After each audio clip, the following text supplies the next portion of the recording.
All right. Welcome, my musical warriors, to our music appreciation with GunnyCrash, also known as Mr. Mashmeyer, and BerrySax, also known as Mr. Berry. Hello. We are going to start today's theory day, our first theory day, but it was Super Bowl Sunday yesterday, and we felt that it would be apropos, being this is music class, that we talk about the fantastic performance that H.E.R, that is capital H, capital E, capital R, played of America the Beautiful. It is fantastic. What a musician she is. So that's where we're going to start today. And what we want you guys to do is we want you, using the chat function, to put down what genre you think she is playing. And I'll give you a hint. It's more than one. She rifles through a couple different genres in this piece of music, and we want to see where you guys are as far as trying to hear these different genres. So, Mr. Berry and I agree that we hear 3 for sure, with elements of a couple others. So, don't be weird about it, you know, like, oh my goodness, am I gonna be right? Don't worry about that.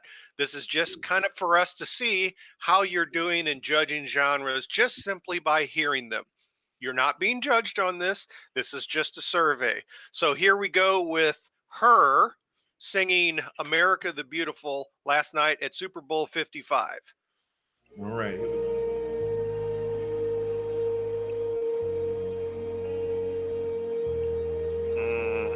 What a great ending. Oh, tasty, tasty, tasty. Right there at the end, she did. I got to hand it to her arrangers. That is just a tremendous, tremendous arrangement of this song. But right there at the end, she sang that rope. That's when you sing a single note for a long period of time while the chords are changing underneath her. And the chords went 5, 4, 3, 2, 1. They just slid down to the major chord at the end. Now that's an abbreviation because there was alterations and different things in there. But anyway, just a tasty, tasty ending. Okay, so I don't see any genres in our chat yet. What genres do you guys think that was? She started in one, it kind of switched to another one, and then she did the solo on the guitar, and then that turned into a completely different genre, and then she sort of finished in the genre where she started. So, what do you guys think? Come on, take a chance. I'm pretty sure rock. Okay, good. Azaria, right in the middle, where she just wails on the guitar. Which, by the way, did you ladies notice that she was doing that with long fingernails? That's almost unheard of because usually you got to be up on top of your fingers. But she was just wailing on that thing with long fingernails. It was very cool. So rock for sure. Okay, Jarrell over here says patriotic. You know, honestly, Mr. Berry, that was one that we hadn't considered. He is correct because it is a patriotic.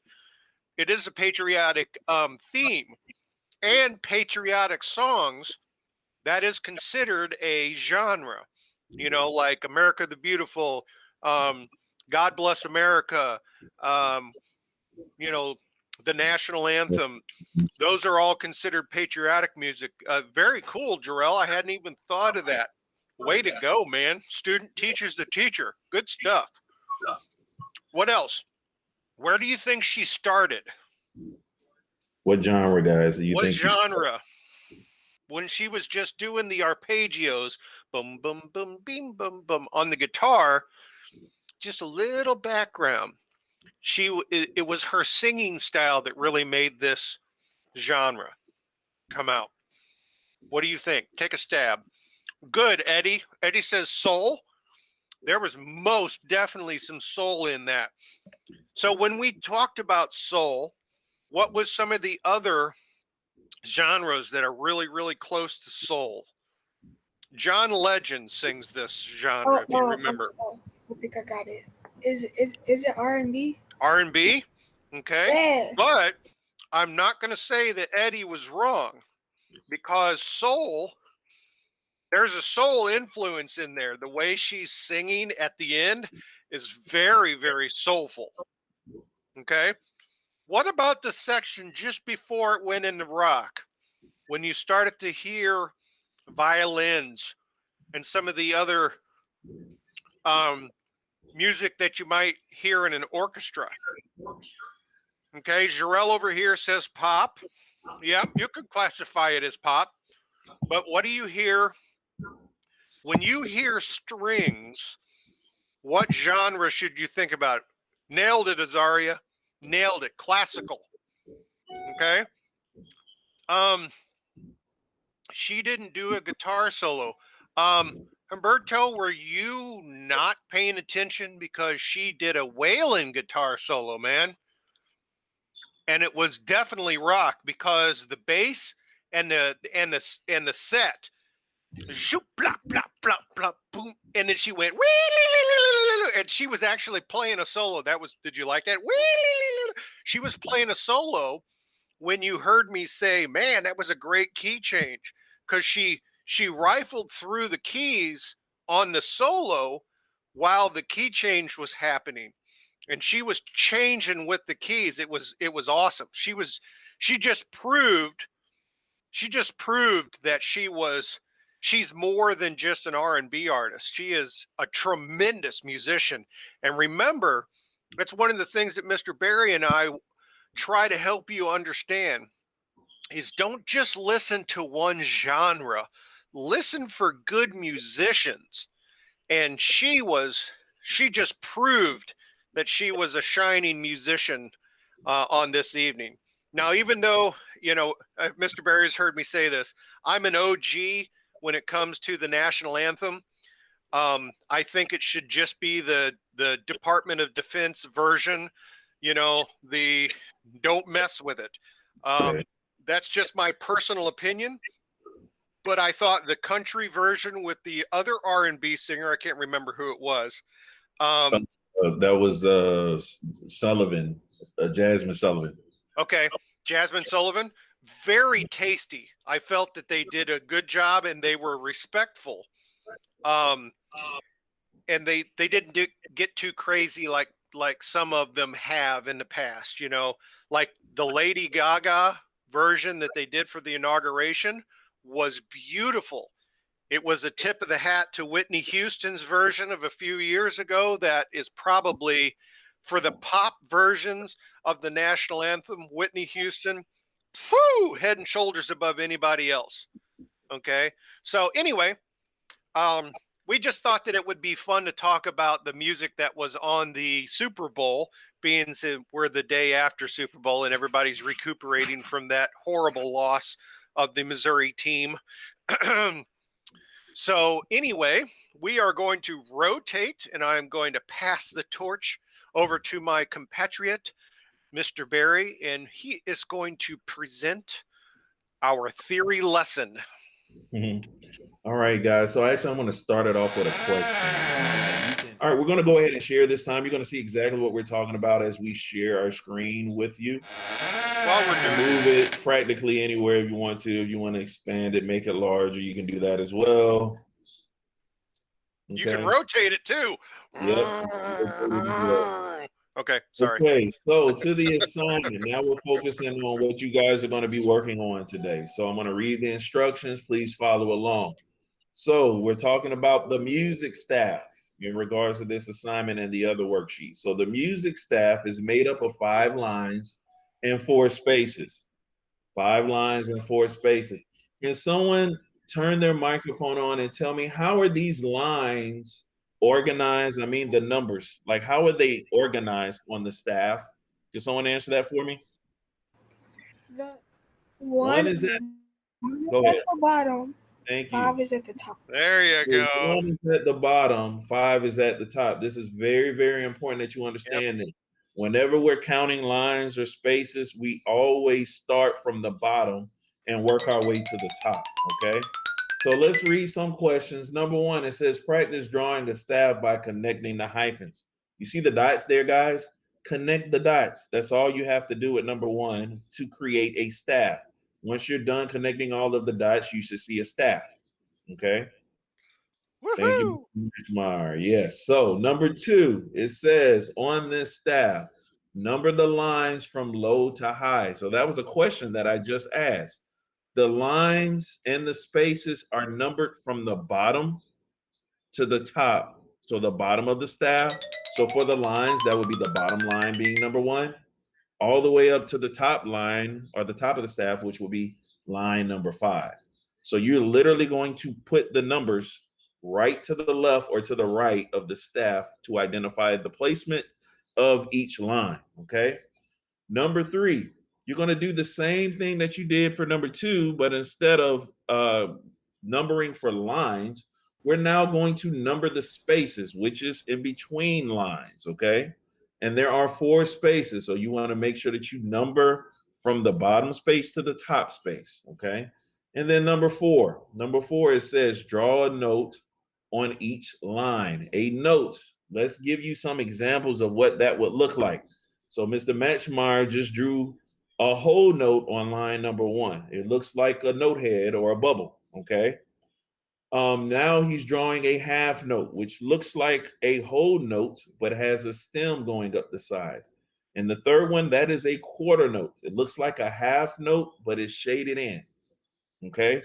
So draw any of these 3 notes. And one more time, the instructions read, draw a note on each line of the staff below. Okay. So if you're drawing a note on each line of the staff, how many notes are you drawing? 5. Very Correct. good. 5 Woohoo! notes. Correct. Thank you.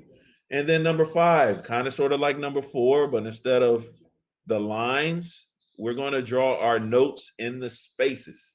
Okay. So if we're putting our notes in the space, how many notes are we going to draw? Hello. 5. Not 5. That's line. 4. Spaces is 4. 4. There you go. Thank you. 4. Okay, now, if you guys notice, when you're drawing notes that are on the line is going to go through the note head.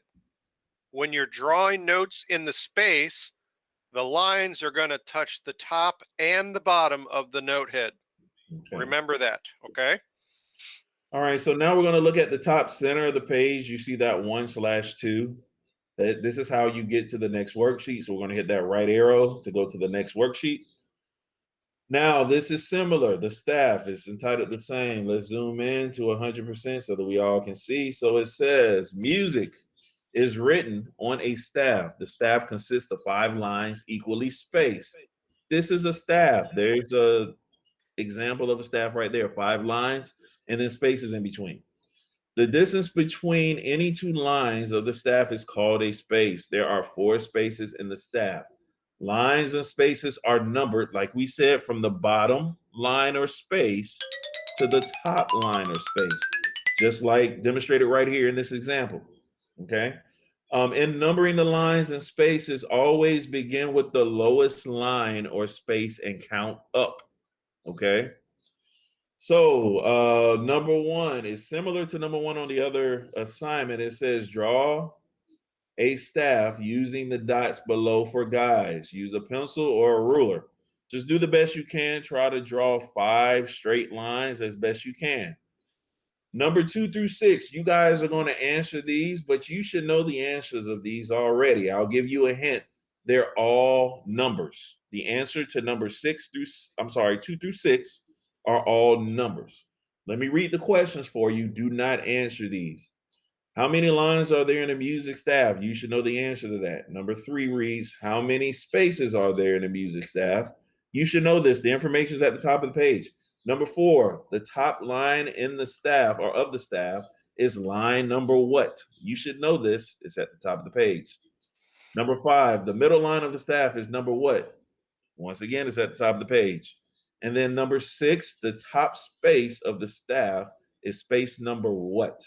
And once again, it's at the top of the page. So guys, we expect this to be completed today.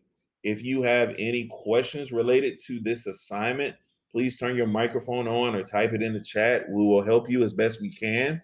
Does anyone have any questions at this time as it relates to this work? Anybody at all? No. Okay, All right, guys, let's go ahead and let's get her done. all right, just remember that if this is going to take you longer than 10 minutes, you're doing something you're not supposed to be doing. Okay, Exactly. so we're going to sign off here, but that does not give you permission to leave. Do not leave, Those guys. of you in our class, we're going to say goodbye to our YouTube audience. So as always, I'm going to say it. Remember, Warrior Musician is the YouTube page, and please, by all means, subscribe. Comment down below if you have maybe a subject you would want us to cover that's in music theory. And you know, there's also that little bell thing. So if you subscribe and you want to get when you want to get told via email when we have new content on our page, that little bell will tell you that. So anyway, subscribe, and please, by all means, comment. Even my guys here in my class, you can go on and see us on YouTube.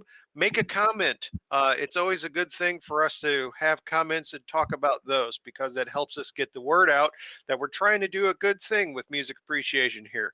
So, Mr. Berry, take it away and say goodbye. All right, guys. So peace out. We love you all, and we're going to see you again tomorrow. Take care.